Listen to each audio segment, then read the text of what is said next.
George H. W. Bush wrote a touching letter about the daughter he lost. In a discussion about the afterlife, once he reached heaven. The idea of that reunion has brought comfort to Jenna Bush Hager and so many others mourning the loss of the former president. Preceded 7 months in death by his wife, many of their loved ones have spoken of being consoled by the idea that the couple can finally connect with their daughter, Robin, the 3-year-old they lost to leukemia.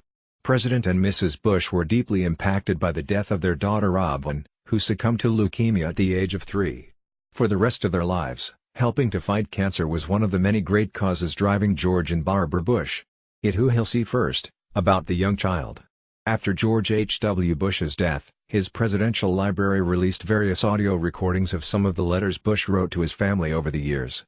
In one particularly touching letter, read by his wife, the president describes how their family welcomed the addition of their first girl, and how they felt her presence after she had died. "There is about our house a need. We need some soft blonde hair to offset those crew cuts. We need a dollhouse to stand firm against our forts and rackets and 1,000 baseball cards," Bush wrote. "We need someone who's afraid of frogs. We need a little one who can kiss without leaving egg or jam or gum. We need a girl." Listen to Barbara Bush read a letter to his mother about their daughter Robin, who died of leukemia at age 3. President Bush will be buried next to his wife and daughter on Thursday. Another selection from All the Best We Had Won Once. She'd fight and cry and play and make her way, just like the rest. But there was about her a certain softness. She was patient. Her hugs were just little less wiggly. Bush wrote the letter during the summer of 1958, 4 years after Robin's death. "But she is still with us. We need her and yet we have her. We can't touch her and yet we can feel her. We hope she'll stay in our house for a long, long time," Bush wrote, ending his note, "Love, Pop."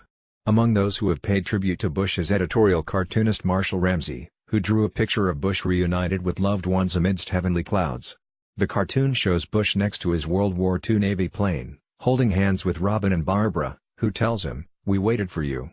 Ramsey, the editorial cartoonist for the Clarion Ledger in Jackson, Mississippi, also paid homage to in a cartoon that showed the former First Lady with open arms as her young daughter runs to embrace her. The Bushes were deeply impacted by Robin's death, the presidential library confirmed in a tweet.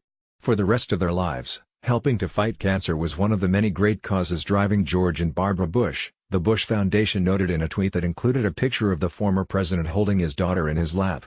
Bush will be buried Thursday next to his wife and daughter on the grounds of his presidential library in College Station, Texas.